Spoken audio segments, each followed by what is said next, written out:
Good morning, boys. Oops, sorry. This is the mandate. Forgot to take it out. Oh, good morning again, boys. And for those who have switched on after 12, good afternoon. I thought, now we are living in times of wilderness.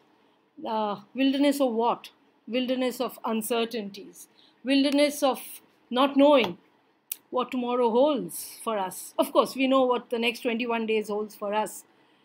But as I sat thinking about it, my mind immediately went back to one of my favorite poets who said, and those who know me, I oft quote this, the woods are lonely, dark and deep, but we have promises to keep and miles to go before we sleep. Yes, we have miles to go before we find the cure for this COVID-19 that's raging across the globe. But let me come back to Robert Frost and woods. Thinking about Robert Frost, my thought goes to two poems. Stopping by the woods on a snowy evening, first one, and the second one, which is right there in your ISC syllabus, that is the Birches. So today, I thought, let's go down and understand what Robert Frost's thoughts were when he wrote Birches. So my first task is what I always want students to do is please number the lines, because as you number the lines, it becomes convenient for us to go through the lines and refer to lines as and when we want to talk about a metaphor, an image, or something of thematic importance, right, students? So as you number the lines, let me tell you that probably the poem is something that will remind you of a very cold morning. If you're in India, it could be up in the hills, probably Darjeeling, Shimla, Kulu Manali, or the idyllic Gulmarg, Pahalgaon. Yes, of course, for Robert Frost, it was a cold New England morning and the snow is right up to the knees. Yes, and if you haven't seen Ice Storm, I would request you to go online, check on a Google. You can get a picture of these ice storms, and as the snow melts on the top layer, it settles down on the trees below, and the forest animals have all migrated or are hibernating. You don't see any, but what you can hear is the clicking of these icy tree branches in the wind. Probably that is the setting of Robert Frost's poem. And he could be in, we all know that he is from Amherst, Massachusetts, and that's where Frost lived. So probably this is a scene out there where he went for his summer break. Yes. Now, there is a dilemma here as we read the poem of the title, Birches. Simple, right? Simple name. It's the name of a tree. Does it fill your head with many ideas? Unfortunately, you can't share them with me, but please jot it down.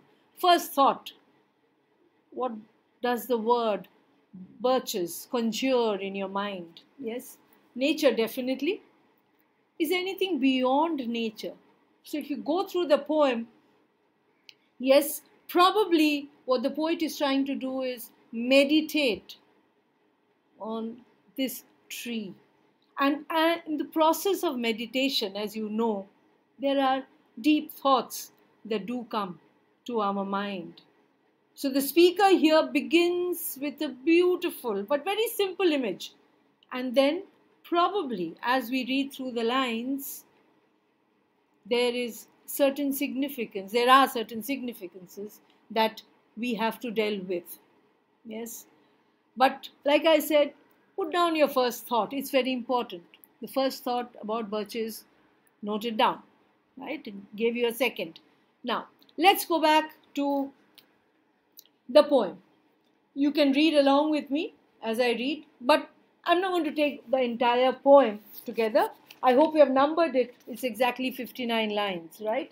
So let's start off with the first 3 lines.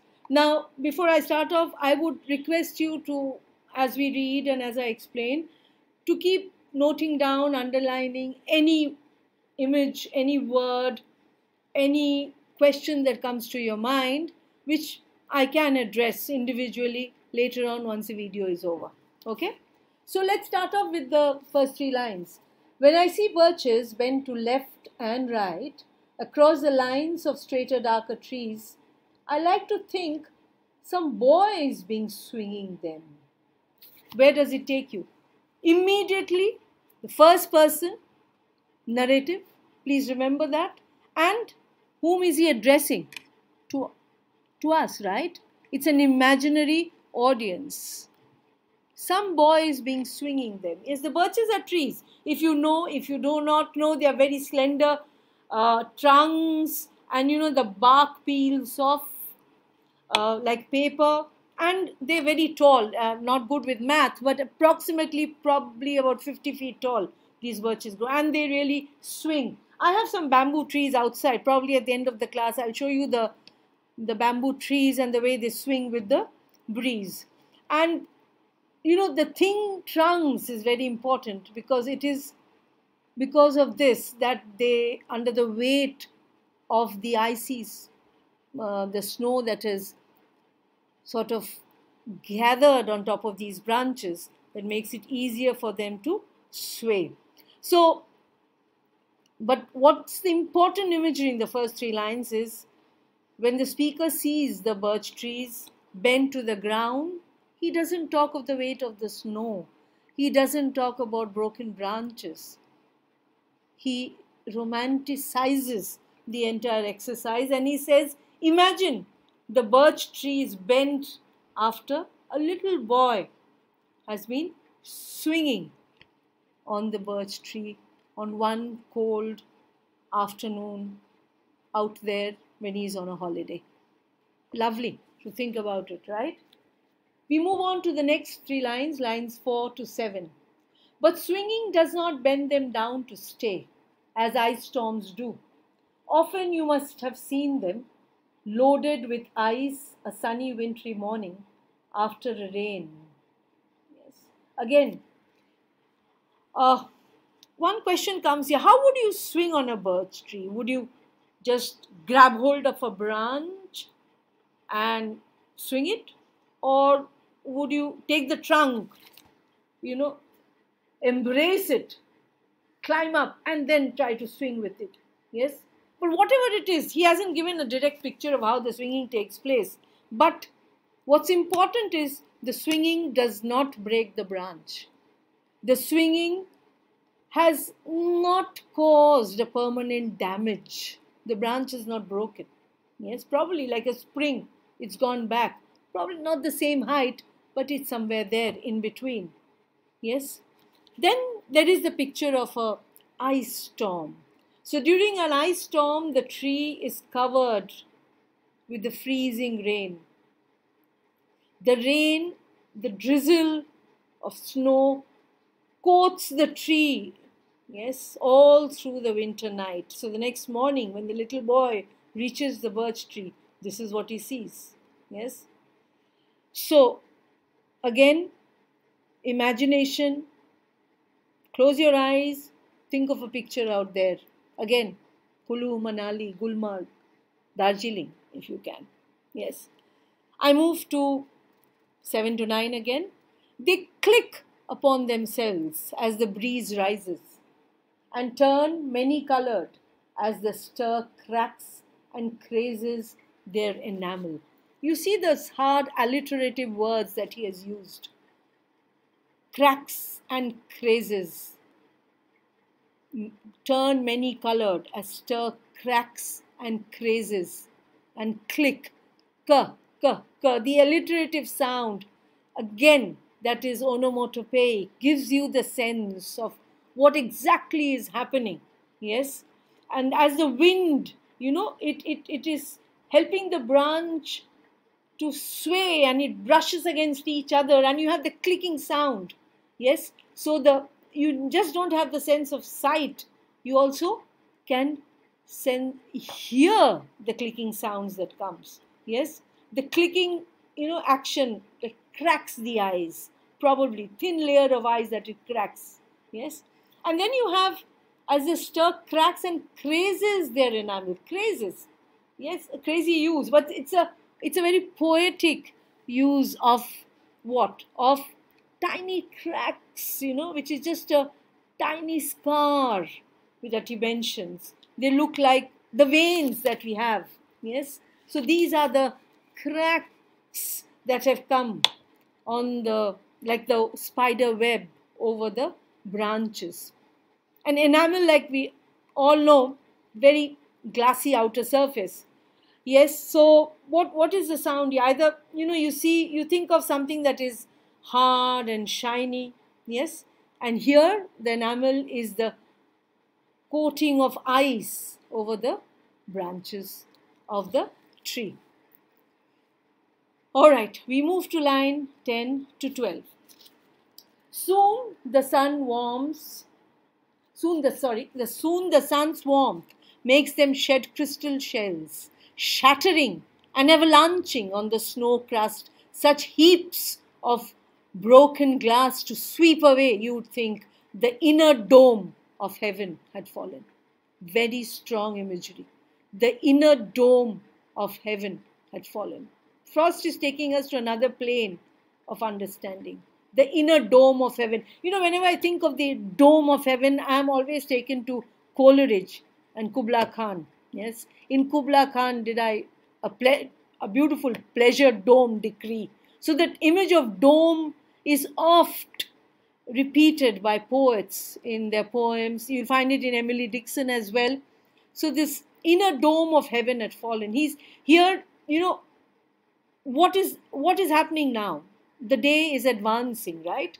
The sun gets hotter during the day. And as the sun gets hotter, natural, the ice covering on the trees, branches start melting. But remember, it doesn't just melt like snow. You don't have rivulets. So what is happening? Shattering and avalanching on the snow crust, such heaps of broken glass. You have a comparison here. Yes?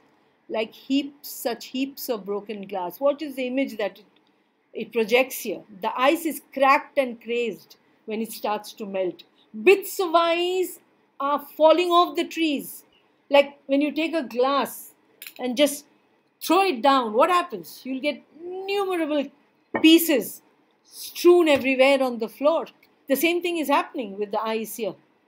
As the sun is melting the ice, they are cracking.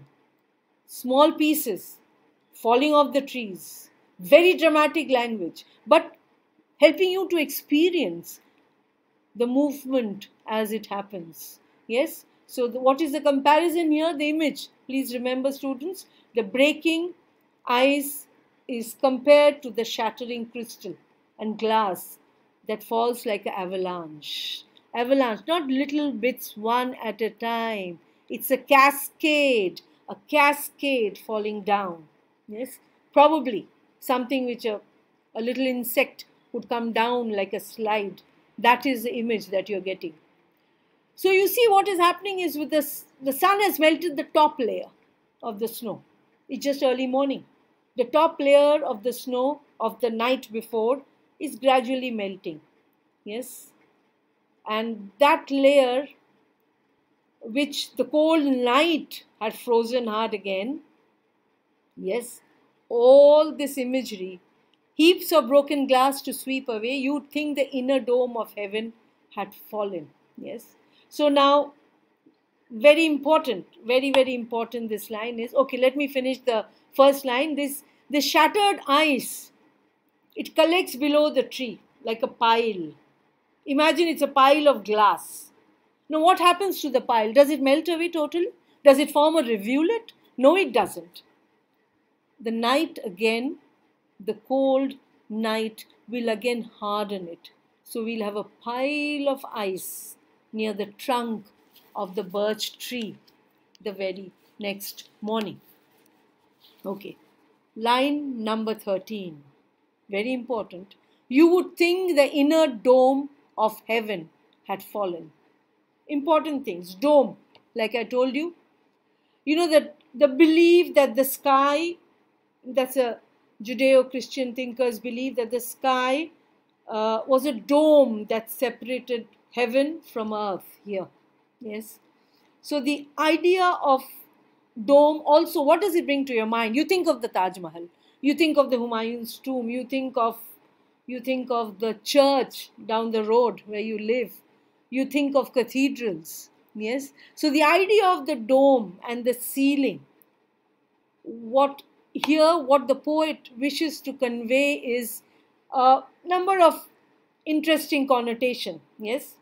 Probably most important is the entire allusion to an imaginary world that separates reality from fantasy. So are we fantasizing about the birch tree? Is the poet asking us to do so? Or is it a reality? An incident that happened in his lifetime that he's recreating. Yes. So this illusion, please keep in mind as we move further, because it's going to come back to us later on. Right? Now, we move to lines 14 to 16. They are dragged to the withered bracken by the load, and they seem not to break. Though once they were bored so low for long, they never right themselves. So, what has happened here? They are dragged to the withered bracken by the load. The trees are bent down under the weight of ice and snow, unless what has happened? The branches bend down so low that they are touching the little shrubs, the wild grass that's growing underneath. It nearly touches it. You can imagine, bend down and nearly touching the wild growth near the trunk of the tree. Bowed down, yes. And they seem not to break. But they're not breaking, remember? It's just about bending. It hasn't been dislodged from the main tree. The branch has not been dislodged. Though once they were bowed so low for long, they never right themselves again. You know, it's like taking a plastic tube. It's straight, you bend it. Yes, it doesn't break, but you will not be able to bring it back to the original shape, a plane again, not the shape, the plane again. So, you know that the word here, they seem not to break. They appear that they have not broken. But you must remember, though they have not broken, they can never be what they were before, because they are bent. They are bent, they don't straighten afterwards. Yes? So that bend here is very important. Who has caused it to bend? Just the snow, or is it something else? Yes? Now we move to lines 17 to 20. You may see their trunks arching in the woods years afterwards, trailing their leaves on the ground like girls on hands and knees that throw their hair before them over their heads to dry in the sun. Beautiful imagery here. Yes, some of you are thinking about lovely images, I guess. But it's a very, very vivid picture of what these so-called, seemingly, remember, broken branches look like when the snow thaws. And probably the spring is back. The leaves have started coming back. Yes. What do they look like? Here, the imagery of these girls. They're drying their hair out in the sun. Yes. Those who have short hair will not know it, like I don't, but it does take forever to dry long hair out in the sun. So, and this is before the age of hair dryers, Robert Frost. So he's talking about drying their hair out in the sun in the rural immersed that we are talking about. And these trees appear with the little leaves that have started creeping back onto the branches. The image that you get is something which is what what exactly is Robert Frost hinting here? He is telling us that, is he distracting us from the main image? Probably. Probably distracted us by giving us the imagery of these girls drying their hair. Yes. But what happens immediately after that? Immediately after that, he says, he brings in line 19. You have the girls who are bending down, drying their hair in the sun.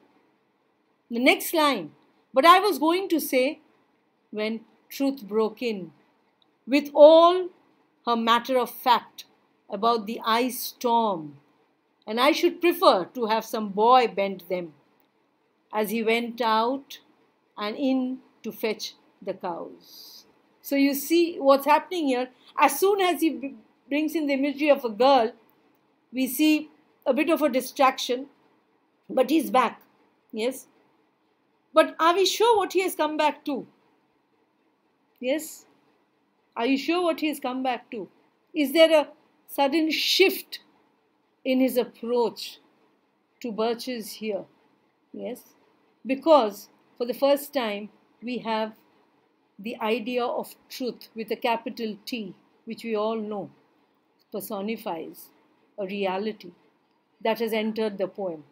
Yes. Has poet shifted a gear? Was the image of a girl just a kind of a, like I said, helping us to wander away from the reality? Because truth has entered the poem. Truth here is associated with matter of fact, in the sense it is a real observation about what? About nature? Is it an observation about what little science tells us? Is it an observation of how the cycle of nature goes on? Death, destruction, life, growth, death, destruction. We are so aware of this sequence in our present scenario. Yes, so truth, let me come back to the poem. Truth becomes a part of Birches. Yes, so what does this truth stand for? Again, I would like you to pen down at this point. What do you think truth stands for here? Yes, are we talking about metaphysics?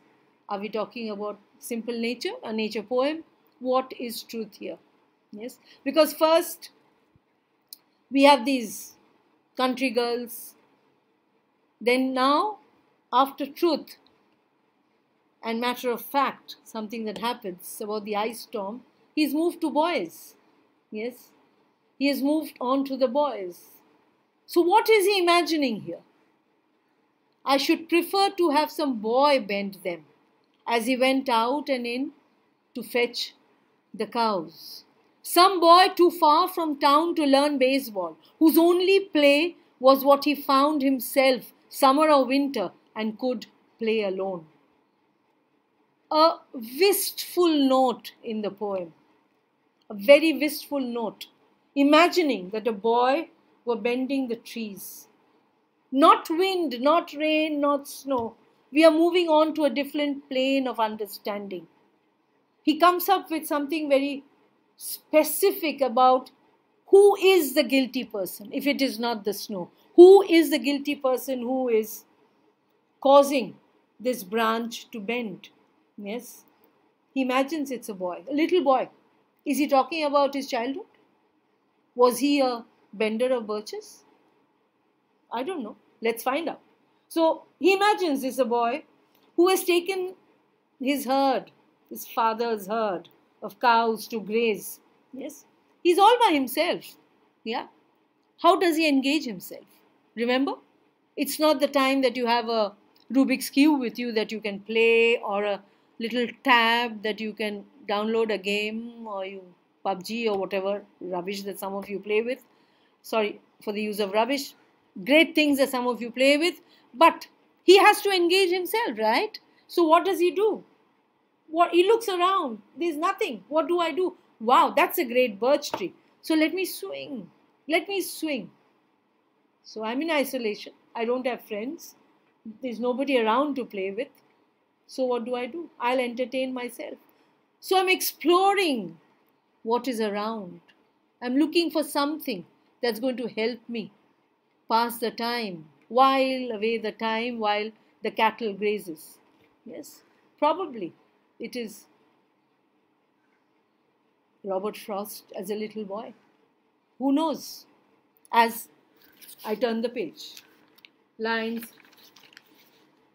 28 to 32. We are good with time, 26 minutes. A class of 35 to 40 minutes, okay. So one by one, he subdued his father's trees by riding them down over and over again. Yes, until he took the stiffness out of them. And not one but hung limp. Not one was left for him to conquer. Conquer. God. Here you have an imaginary warrior. Yes, out on an adventurous trip. Very simple pleasures of life. But look at the use of the vocabulary to create a sense of grandeur, a sense of something that is from the imagination that only a poet can create. Yes. So this vast expanse of his father's land is his conquering field. He has to conquer it, right? So what does he do? He rides the birch trees down. Rides. Yes. Like a chariot rider. He's using the branch. Yes, he climbs to the top, very top of the birch tree. Until his weight, he bends the trees down to the ground. Yes, remember, bending is important. The branches bend. Yes, and here it's not the snow and ice, the same image, but the catalyst has changed. Here is a little boy, yes, who is bending the trees. And what does he do? He just doesn't bend one branch. So many times he runs across his father's land. As soon the trees lose their stiffness, they bend down, and he's running to conquer another tree. Each time it's such immense satisfaction that he is able to bend the branch, he is able to swing. But what is important, he doesn't destroy the branches. None of the branches break. It remains. That is important. He's a bender, not a destroyer. Yes, he's conquering. He's conquering what? He's conquering the art of perfecting the art of bending them to that extent that the elasticity is retained and they jump back. Probably not to the height that it was earlier, but it has not snapped and broken away from the tree. Very important. So we completed till line 32. The image of conquering, please remember this. We'll come to it later when we are analyzing it. Then we move on to lines 32 to 35. He learnt all there was to learn about not launching out too soon and so not carrying the tree away clear to the ground. Like a NASA scientist, you're learning how to launch because you need to get the chemicals, the exact mechanisms in place, the propellers, the propane gas, as it sort of helps in taking a spaceship out into space. You have to have a perfection about when it should be launched and whether all the gases are in the right place, systems are in place. Yeah, maybe it's another level of thought that has come to my mind, so I thought I would share. But he learned all there was to learn about not launching out too soon and so not carrying the tree away clear to the ground. What has he perfected? Does the poet ever say that a branch has snapped? Till here, no, he hasn't. So what art has the boy perfected? He has perfected the art of knowing exactly to when he should go, till what extent he should go right to the top of the tree, not bend it too soon before he's reached the top. Yes, because if he jumps out too soon, the tree would be damaged. Yes, so he moves it up to a certain extent, bends it down, goes up, swings it and jumps down, so that when he releases the branch, it hasn't reached the height that is going to bring it down to touch the ground and snap. He has learned to release it exactly at the point that the branch does not break. Wow. Now, if you are a science person, think of this as a physics lesson, yeah, combined with biology. The tree is a lever, very flexible lever. What is the root? God help me. Yeah, root is the fulcrum. And what is the boy? The boy is the load. Yes, I hope I'm right about this. Now, what is he doing? The load knows exactly how much the fulcrum can take, and so he releases the flexible lever so that it doesn't snap. It just comes back up and down. He goes up again, swings, release it. Again, waits for it to stop. Again gets up, swings, releases. This process goes on. So there are many bent birch trees here and there on his father's land, because this little boy is out conquering the birch trees. Yes. All right, lines, I'm still good with time. So lines 35 to 38. He always kept his poise to the top branches, climbing carefully with the same pains you use to fill a cup, up to the brim, even above the brim. Another beautiful imagery, a lot of detailing here. He becomes better at swinging branches. Remember the first image?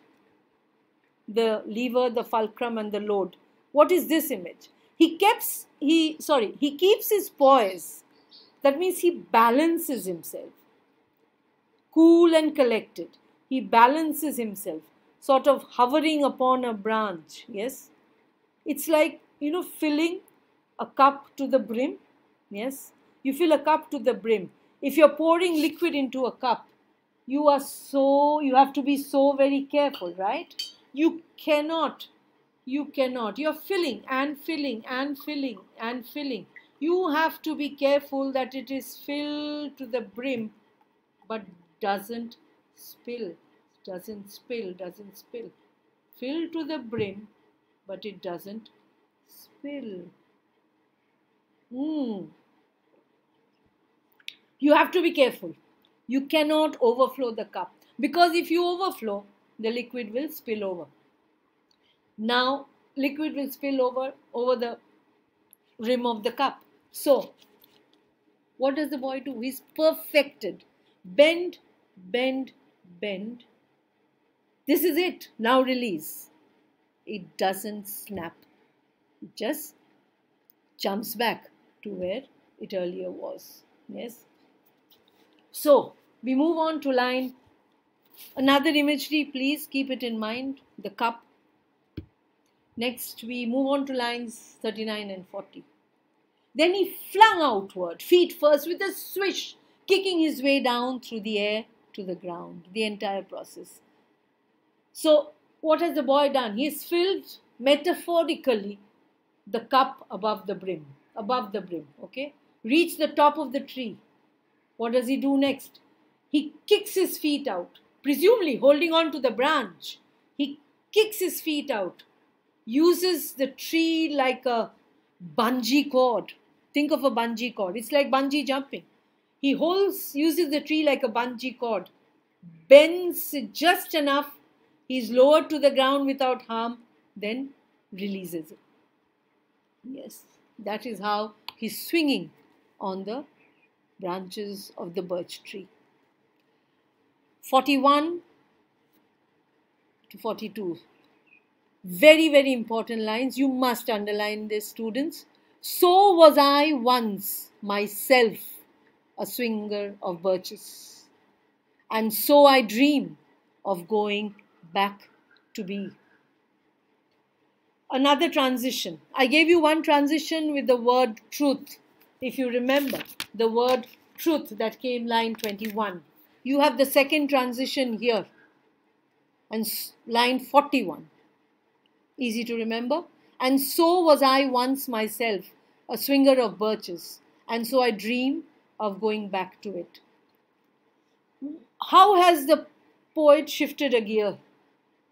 The first, nature, ice, snow, the effect on the tree and the branch. Second, reality, the young boy who is actually responsible for bending he believes, the poet believes, perhaps responsible for bending the branches of the birch tree. From here, he shifts and becomes an older man, probably Robert Frost himself. So you see, this is the second transition. Nature, young man, old man. We'll discuss these phrases when we are doing an analysis of it critically later on. An older man. So what is he reflecting on? Does he go back down memory lane? Yes, he does. I was once myself a swinger of birches. I was once. This is what I used to do. Simple joys of childhood out there in the open. I'm reflecting of the days gone by. Yes. He can imagine I am like the young boy, swinging trees. Yes. And why do you think he can do it in such detail? It's only because it's a personal experience. So probably we can assume that it is Robert Frost himself as a personal experience. So what does he want to do now that he's old? Sitting and writing poetry. He wants to go back. Want to go back to the childhood. I want to go back to being a swinger of trees once again. Those were the best days of my life. Yes. And all these memories of my boyhood, conquering nature, imagery of these girls sunning their hair, drying it in the sun, time alone to think about the world around, nature, beauty, everything constant, beautiful, the rain, the snow, the birch trees. That is the world, the natural world that I want to go back to. The world that gave me immense joy. I leave you today to think about the three transitions. Please note it down. The first, I would like you to write in your own words, the first from lines 1 to 20, in your own words, the imagery that's there about nature. Then you move on to the transition, first transition about truth comes in, the little boy. And then just those two lines about how it moves to the present. This is when he moves to now, when he's reminiscing of the days gone by. I shall see you again in 2 days' time, giving you 2 days to complete this part. And I hope you enjoy doing it. I hope you liked it, because I'll take your feedback later on. Till today is Wednesday, till Friday, I'll see you. Goodbye for now. Take care, stay safe, and as it is when I started, back to the new reality. See you all, boys.